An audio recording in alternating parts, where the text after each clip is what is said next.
بسم الله والصلاة والسلام على رسول الله. ازيكم عاملين ايه؟ كل سنة وانتم طيبين بمناسبة عيد الأضحى المبارك. ربنا يجعله عيد سعيد علينا وعليكم إن شاء الله. النهاردة بإذن الله جايين نتكلم في أنظمة الشغل بقى والعيد ودخلة العيد والحاجات دي كلها، والناس اللي هتشتغل في العيد والناس اللي سافرت والكلام ده كله، وإيه الأبليكيشن اللي أنت المفروض تشتغل عليه في العيد، وموضوع الفلوس والتحويلات والكلام ده كله الخاصة بأسبوع العيد والأسبوع اللي احنا داخلين عليه ده إن شاء الله.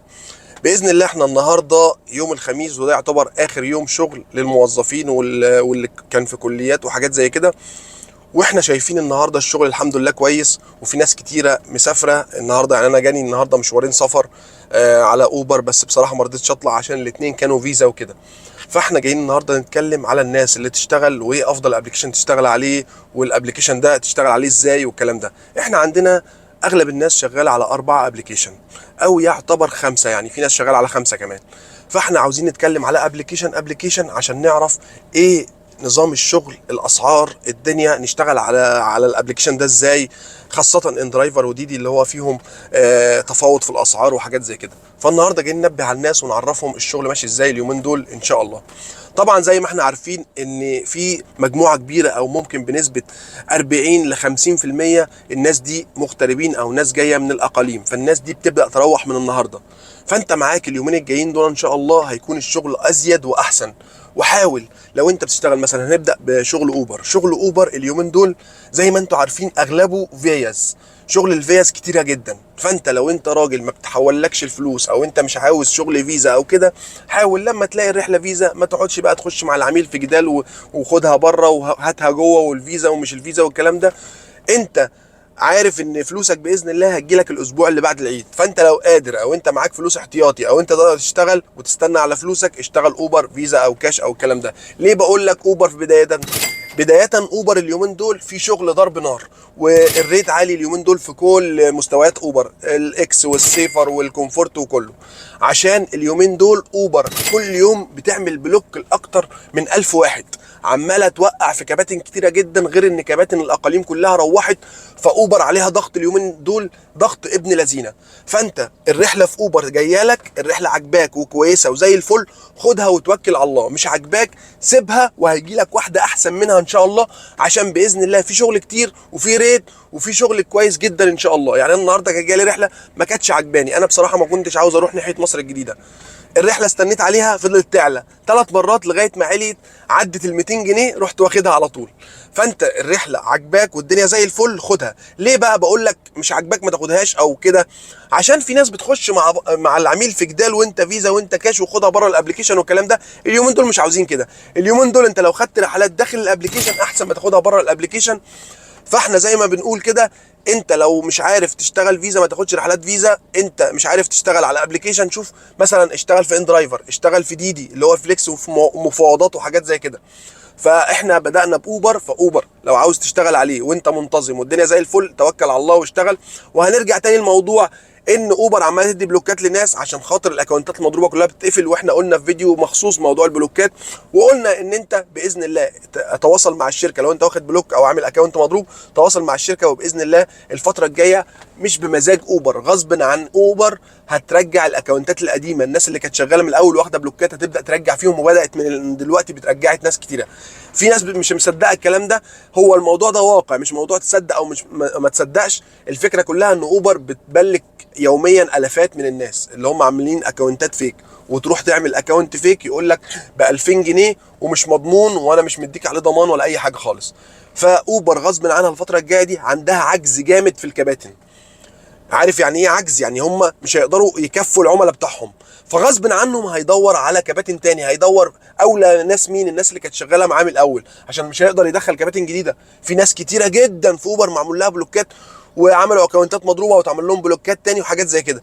فانت لو عندك اكونت اتقفل، ارجع تواصل مع الشركه زي ما قلنا قبل كده، عشان غصب عنها بعد العيد باذن الله بالذات، يعني الفتره اللي بعد العيد دي هتخش في عجز جامد، بحيث ان في كباتن كتير اتبلكت وفي كباتن كتير مسافره، واوبر عندها شغل بقى، الموظفين هترجع والكلام ده، فغصب عنها هتبدا ترجع الكباتن القديمه.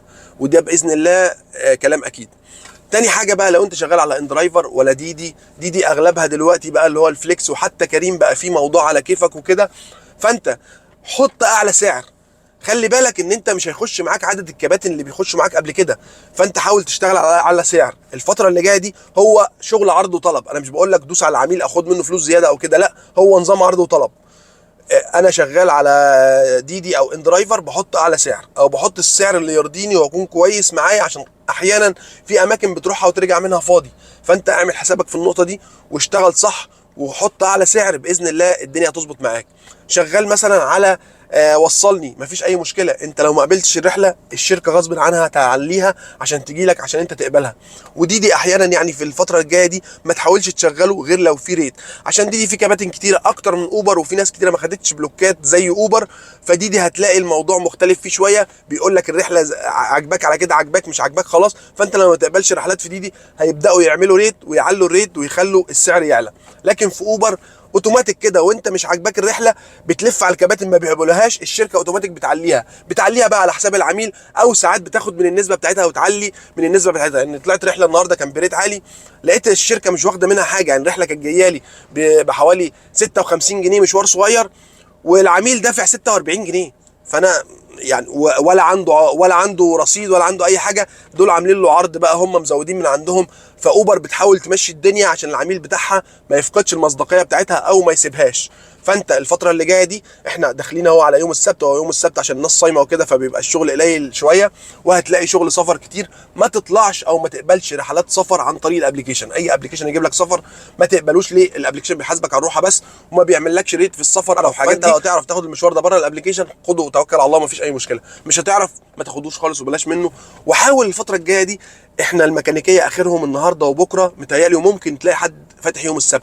اي حاجه في عربيتك، اي عطل في عربيتك، اي حاجه حاسس ان هي هتعطل في عربيتك اعملها، عشان الفتره اللي جايه دي هتلاقي الميكانيكيه قافلين والناس سافرت ومش عارف ايه. لو عربيتك عطلت، لو حصل لها اي حاجه هتركنها ومش هتعرف تعمل فيها اي حاجه. قطعه غيار محتاجها، جيبها وارميها عندك في الشنطه، لو انت تعرف تركبها ركبها. حاجات من هذا القبيل. اوعى تطنش واوعى تكسل، عشان الفتره اللي جايه دي لو حاجه حصلت في عربيتك مش هتعرف تمشي بيها وهتركنها، ويعتبر الموسم بتاع الشغل اليومين دول راح عليك وخلص الموضوع على كده. وطبعا الناس اللي قاعده في القاهره او الناس اللي شغاله في القاهره عارفه ان اول يوم وتاني يوم دول من افضل الايام شغل. هو انت بتحتاج بس ان انت تشغل تكييف، حاول تشغل تكييف، تظبط العميل، هتلاقي الناس كويسه معاك والناس سلسه. يعني الواحد ساعات يعني بيشتغل في فتره الحر دي، لو مثلا اشتغل له رحلتين ثلاثه بشغل التكييف، بعامل العميل معامله كويسه. ناس كتير بتركب معايا والله، احنا بنقابل كباتن كتير ونتخانق معاهم على موضوع التكييف وما بيشغلوش التكييف. فانت لو هتشغل التكييف اشتغل في الحر، مش هتشغل التكييف ريح دماغك. ده الكلام ده حتى في اندرايفر، حتى في ديدي، حتى في اي ابلكيشن، عشان خاطر الناس مش مستحمله والدنيا حر قوي، ومفيش عميل بيصبر. حتى لو هو صبر او انت قلت له التكييف مش شغال، لما ينزل هيديك شكوى. فانت يعني حاول يبقى شغلك مظبوط، دنيتك مظبوطه، عربيتك تمام، التكييف عندك كويس، العربيه ما فيهاش اي مشكله، ما تعطلش منك، ما يحصلش اي مشكله. زي ما قلنا احنا اليومين اللي جايين دول داخلين على ايام موسم وعيد وكده، فاشتغل صح وخلي عربيتك متظبطه، وهيئ عربيتك وهيئ نفسك، واشتغل رحلات تكون كويسه، ما تاخدش اسعار تعبانه. بفضل الله الاسعار اليومين اللي جايين دول هيكون كويسه جدا، بس لو انت خدت الرحلات الصح، حطيت اسعار كويسه، ظبطت الدنيا. لكن لو خدت اي حاجه في اي حاجه مش هينفع. الشركات هتبقى عامله لك بونص، اوبر خاصه هتعمل لك بونص يوميا، مش عارف ايه حاجات زي كده. فانت ما تجريش على البونص، انت ممكن رحله واحده تجيب البونص اللي هم حاطينه لك ده. فانت ما تتخدعش في موضوع البونص وعدد الرحلات والكلام ده كله، هم بيحاولوا يشغلوك على قد ما يقدروا عشان خاطر العميل ما يضيعش منهم. فانت برضك زي ما هم واخدينك مصلحه واخدينك بيزنس وبيكسبوا من وراك، انت حاول تكسب من وراهم في الموسم اللي جاي ده، وما تاخدش اسعار تعبانه، ما تاخدش رحلات تندم عليها، عشان خاطر ما تجيش في الاخر تقول انا اشتغلت وعملت وبهدلت عربيتي وشغلت تكييف ومش عارف ايه، وفي الاخر ما خدتش حقي او الاسعار ما كانتش كويسه. اهم حاجه تحط لنا تعليق برايك في اللي انا بقوله ده، وانت هتشتغل في العيد ولا لا. واهم حاجه لو عجبك الفيديو اشترك في القناه وفعل زر الجرس عشان يوصلك مننا كل جديد، وما تنساش الاشتراك في جروب التليجرام، هسيب لك اللينك تحت الفيديو، واي حد عنده اي مشكله يبعتها لنا.